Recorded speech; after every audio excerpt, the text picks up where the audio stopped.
Why are Roombas in a tower? These Roombas are obviously bombs. Why are these girls letting these Roombas run around? Wow. Just wow.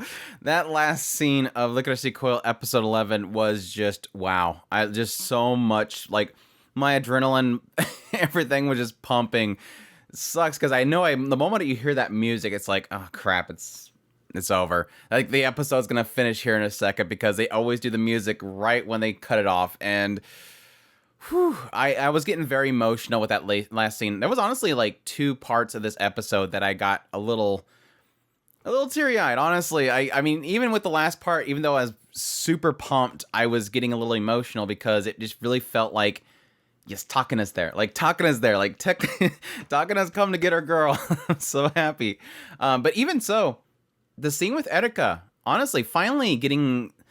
It's honestly, it wasn't something that I was like wanting Erika's closure like this entire time, but we've always got a sense that Erika doesn't like what happened with Takina, and she's always blamed herself. And then finally having Sakura literally say, "It's your fault, right? I mean, you said it. It's the truth, right?" And having Erika just run up there, give one little quick hug, and then run away. It was. I got a little emotional. It was super cute. And they kind of hinted at the beginning of the episode. Open up the episode having this little moment where Erika's just wanting to talk to Takina. But then obviously they get interrupted because Takina sees that Chisato's on the roster. But yeah, it was good. Really good episode. And yes, obviously the big elephant in the room right here. He's pretty big.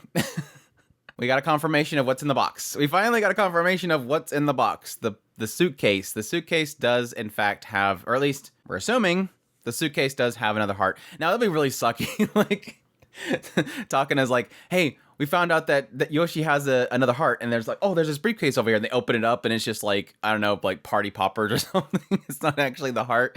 And then Yoshi's like, oh, sorry. We already used that one. Oh, we had somebody else that needed it. We have Chisato 2 over here, and then having some girl come in that's super emotionless doll that has the heart instead of Chisato, and then Chisato ends up, no, we're not doing that. No, this episode clarified that Chisato's not dying. We finally got a confirmation. Now, we might have a brief moment where Chisato's heart starts to go out, and then they have to rush her to the hospital, and they get it in there really quickly. Yeah, at least it seems like everything's good. We're fine now. All the Chisato fans out there are now sighing relief right now. Well, at least even the Chisato Takina fans. I think even if all you are is a diehard Takina fan, you want Chisato to live, because if Chisato doesn't live, then Takina's sad, and you don't want to see Takina sad. But yeah, opening up the episode, again, we have the scene in the bus. That cuts to Takina basically running off on her own to find out what happened to Chisato. She finds that she left her phone back at the place, so she knows something's wrong. She reports that in, but she still goes to the new tower, though she's still concerned there. On Kurumi and Mizuki's side, yes, we knew this was going to happen.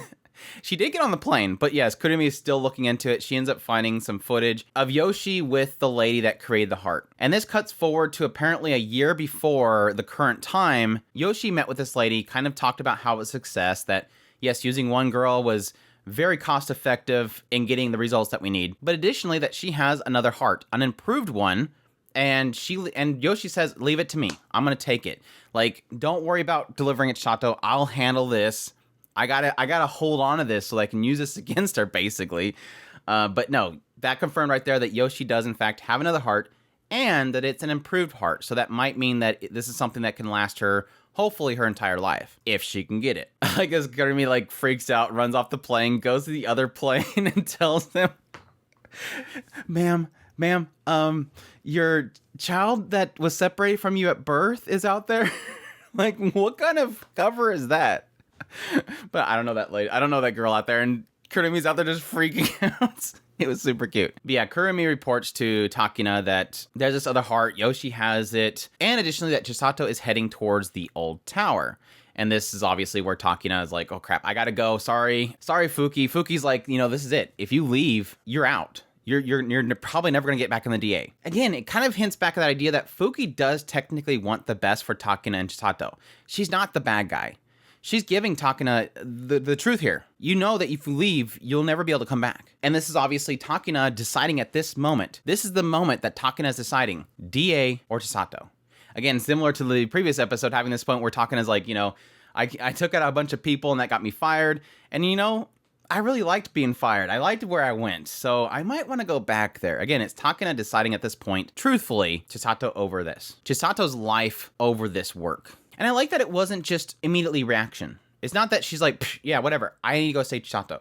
Like, she does technically think on this. She does ponder. She does really weigh the consequences of this moment. Not that it makes Takina a bad person for basically having to think on it, but still, she's thinking on it. And yes, having Erika finally get to be able to say that it was her fault and hug Takina. It was a very brief hug. Like, she really quickly hugged, and like, it was obviously she was embarrassed. Like, she ran up there and she wanted to hug Takina, but she didn't hold it for too long because she just kind of scurried away. But it was still super cute. Like I said, very brief moment got me a little emotional. I wanted her to have that closure. Erika messed up, and that technically affected Takina's life. Again, this is going back to what I talked about in like the second or third episode, having the scene where Takina and Chisato are at the fountain at the DA. It's hard to really grasp it sometimes. You have to reflect on it. It doesn't point it out. But if you think about it, again, this was their life. They were raised from orphans to become Lycoris.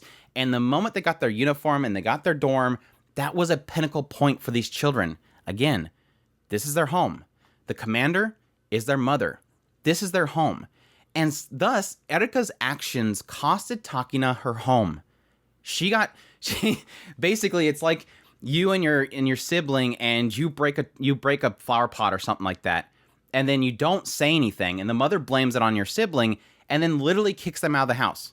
Like, you're disown you. And you're sitting there at home going, well, if I say something, it's my fault, and I will get kicked out of the home. It is one of those aspects. So it obviously weighs heavy on Erika. This is something that this is her sister, and her sister lost her home because of her. And yes, would it be more impactful if they actually pointed out how obvious that is and not remind the viewer how important it is? Yes, it probably would for most people that don't really catch that at the moment that it happens. I don't know, I caught it, and I'd assume most people do. But that might be why a lot of people think this show's overrated, and they don't see that inner conflict that's happening with the characters without it having to be spelled out for them. This is where we have the broadcast happen again. Honestly, I think after the first broadcast, like late in the last episode, I was assuming that Majima was not in that tower. As much as they had this beacon on him and he was going up the top of the tower, my mind was immediately going to the other tower. And I think it was confirmed the moment they were talking about that Yoshi was separated and for her not to go to the tower. That moment I was like, yeah, Majima's at the old tower. That's where he's broadcasting from. That is technically a broadcast tower. If they can get it to work, it technically still could broadcast. And so my assumption was, yeah, he's falsified that he's there. And so as they're all climbing the tower, I'm like, yeah, Majima's not up there. He's over there with Yoshi. There's no way that Yoshi's over there alone. And yes, technically it makes sense if she's drawing Chisato to this other tower for Yoshi. He wants to confront her. So yeah, the moment they got up there, there's all the bodies around and there's these Roombas running around. I'm like, why are Roombas in a tower? These Roombas are obviously bombs. Why are these girls letting these Roombas run around?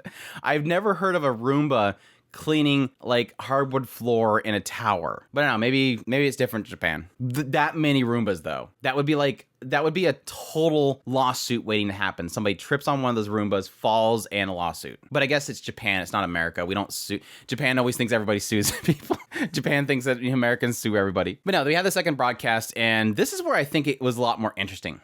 Them actually pointing out, okay, now that we have all these bodies laying around, we have all these Lycoris standing around, broadcast them. Majima broadcasts the mayhem that's in this tower to the rest of the world and says, look at these girls. They're called Lycoris. The government are using them to take people out. 3,000 people a year disappear.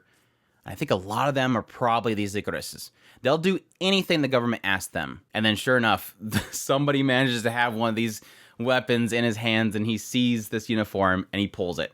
Now, funny thing here, because we're going in the realm of you shoot somebody in the arm and they immediately die, which doesn't make sense to me, but whatever. I mean, both the guy and the Lycoris could be in shock just by being shot in the shoulder. You can die from that if it hits an artery, but still, why instant, oh, dead.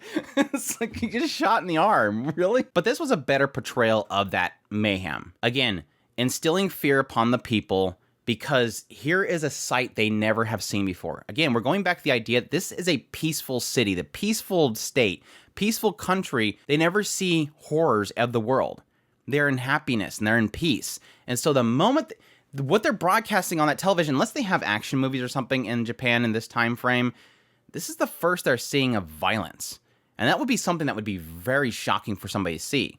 And then again, seeing these girls standing around in the blood, and then there's one right in front of them. This made more sense to me in that instant panic. This girl in front of me is the same as the ones that are in this shot right here, with a ton of corpses around them. Is she gonna come after us next? And that's when he draws the gun. This makes more sense than that panic. This makes a lot more sense, the idea of what Majima is trying to create. Here's these mythological creatures that are causing harm to people and taking people out. And yes, have you ever had somebody go missing in your life? Might have been one of them. It was a much better portrayal of that. But yeah, this cuts to Chisato running up the tower, and I love how per usual, she's shooting all these guys and trying to make sure they don't fall down the stairs. Oh, be careful. Oh, be careful. The guy's like hanging on the rafters, and she's like, oh, come on, hang in there. We gotta climb up together. It was really cute. But yeah, so we get the final little scene with Chisato and Majima head to head. First, she ends up running to Yoshi, which Majima kind of used the idea that if you're dodging, Yoshi's gonna get hit. So it kind of turns Chisato to have to guarding him instead. But then Yoshi disappears. Like, she looks back towards him and Yoshi's gone. So he kind of just scurried away like a little cockroach. Again, this idea that Yoshi's not a good guy here. He's probably trying to save himself, so he's probably running down the tower to get the heck out of there because he doesn't want to be involved in this situation. Or hopefully he's going to get her heart and wants to bring it to her, if they can somehow redeem Yoshi at this point, which I know they will. But no, this is where we get a different perspective of what Majima wants. Yes, obviously with the whole overall story, he wants to take down the DA, he wants to take down the Allen Institute. Anybody that holds power, he wants to reform the balance. But additionally, not just to be Chisato's rival, but to recruit Chisato. We have this little fight. He says that he knows all about her, that she can see the trajectory and all that kind of stuff. He learned from Yoshi that you've put a restraint upon yourself. You don't like to take people out. But he likes that. He likes that she's restrained. He doesn't like that she restrained herself. He says that it's a stupid restraint that's kind of holding back her potential. But that she doesn't let people tell her what to do. And he's the same way. He's like, I don't like people telling me what to do. So he says, let's destroy the Allen Institute together. We can partner up. He would partner up with her if nobody else, which I don't think is going to happen at this point, but it still gives you a hint that, Majima would kind of like to team up with her. The person with amazing sight and the person with amazing hearing. But yeah, this eventually leads to Chisato seeing something on a phone and starting to run away. I think she probably seen that Takina was trying to contact somebody. It would have been Yoshi's phone. So somebody had to have contacted Yoshi to get a message to her, because when she sees the phone, she immediately runs away. And that's when the wall gets busted in and Takina comes busting through. So all I can think of is maybe Yoshi ran to Takina and said, okay, text my phone, Chisato, go to here, or something like that, and I'll be right there or something. That's the only I can think of. But yeah, super hype. Like, that was a super hype scene. The moment that Takina comes busting through that wall. Now, I will admit, the banging on the wall, sort of cheesy, but the moment that she busted through, my hype level shot through the roof. I was like, yes, finally Takina's here. She's come to save Chisato. And then just seeing the two of them fighting together. Honestly, it's sad that we have not seen enough of Chisato and Takina close up to somebody. Now, granted, it's because most of the time Chisato and Takina take down the typical bad guys really easily. But this is the first time where we had like the both of them doing like gung fu to somebody up close, and it was really well done. Just Chisato busting through, kicks him in the face. He gets a hold of her, and then Chisato comes inside, shoots the side of him. He goes to fire back. She dodges a couple times, goes to shoot at Takina, pulls her back, shields them with the bag. It was so good. Like, it was like a brief, I don't know what, 5 to 10 seconds, but it was so good. And then, like I said, the music starts kicking up, and I'm going, crap. It just got good. It just got good. Stop. It was amazing. I loved it because it's both really good animations, really good choreography that honestly for the last few episodes or maybe 5 episodes has kind of been lacking. It was something that I loved about the series coming into it was just these very creative fight sequences. So it's kind of returned to that, but also the emotional connection. Takina showing up to save her friend. Takina showing up to save Chisato. And you could see it. You could just see it like from both perspectives. Like, Takina is like, she's Superman. Like, she's like, you're gonna hurt Chisato, I'm taking you down. Just beats the crap out of Majima. And then yes, equally, the moment that he starts shooting at Takina, you can almost see that very stern, serious look in Chisato's face as she's blocking them because, again, she's protecting Takina. These two girls, I love them. But yeah, predictions, I think Majima is gonna get the heck out of there. He's gonna find some way of getting free from Takina and Chisato. He's gonna flee. You're probably gonna have Takina talk about how she ran to Yoshi, he got away, but at the same time, he did leave behind this heart. Chisato might fall over, and then they'll rush her to the hospital, get her fixed up. We still technically have 2 more episodes, and I think that could probably be 1 episode there.